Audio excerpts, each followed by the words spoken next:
Sir, আমাদের দল গোপনে জরিপ চালাইতেছে, আপনার 143টা আসন কনফার্ম। কথা ঠিক আছে, ইদানিং আমার মুরিদের সংখ্যা বাড়তেছে।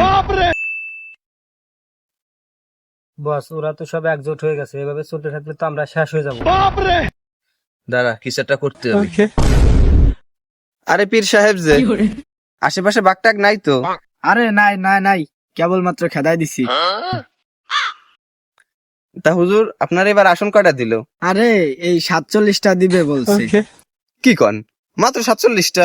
আর প্রধানমন্ত্রী পদ দিল নাকি রাষ্ট্রপতি পদ দিল? আরে এগুলো নিয়ে কোনো কথাই হয় নাই। কি বলেন? স্যার, আমাদের দল গোপনে জরিপ চালাইতেছে, আপনার 143টা আসন কনফার্ম। কথা ঠিক আছে, ইদানিং আমার মুরিদের সংখ্যা বাড়তেছে।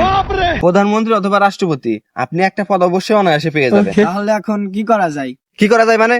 যাই গলায় পাড়ায় ধরে 100 আসন নিয়ে নেবেন, আর প্রধানমন্ত্রী অথবা রাষ্ট্রপতি পদ একটা দিতেই হবে। একদম সত্যি কথা বলতেছিস, আমি এখনই যাইতেছি। যাদের একটু জর্দা মুখে দিয়ে যান। দিলাম দোয়া হেরে, আমি বিক্রি হয়ে দলও নাই, জোটও নাই, এর নামই চর্ম নাই।